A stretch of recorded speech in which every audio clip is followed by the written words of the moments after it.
ఆర్మూరు నియోజకవర్గ కేంద్రంలో రైతుల ఆందోళన.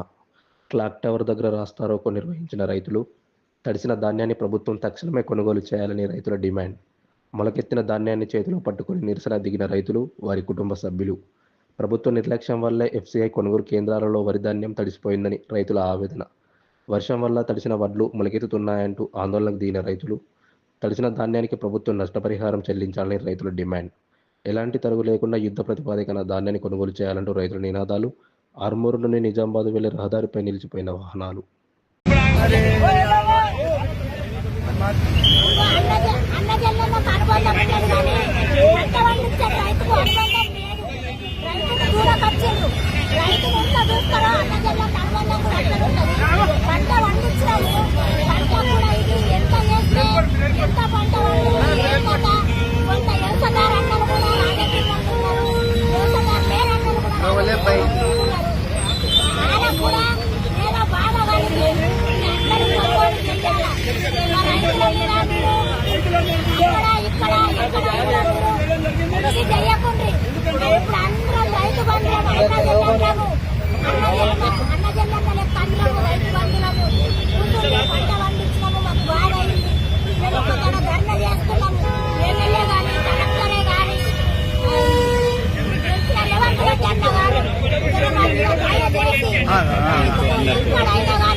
మోసం చేయకుండా రేవంతన్నా నువ్వు గెలిచినప్పుడు గెలకముందు అన్ని చెప్తున్నావు, గెలిచినాం కదా ఇప్పుడు మా రైతు మీద అన్ను పోస్తున్నావు, మా కడుపు మీద ఒక రైతు ఎత్తేసినావు.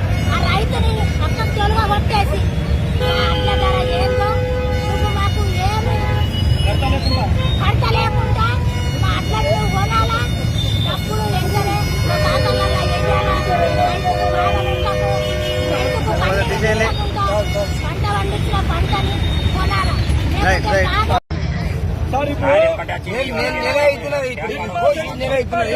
ఇప్పటిదాకా ఏ నాతో వచ్చింది లేదు, చూసింది లేదు, అట్లు లేపింది లేదు.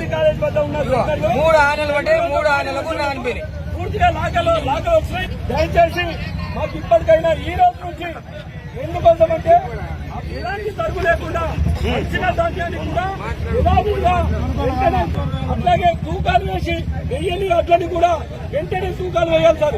దయచేసి ఎలాంటి కొరత లేకుండా మీరు హామీ ఇస్తే ఇక్కడ రైతులందరం కూడా మేము బయటకు వెళ్ళడానికి చూడాలి.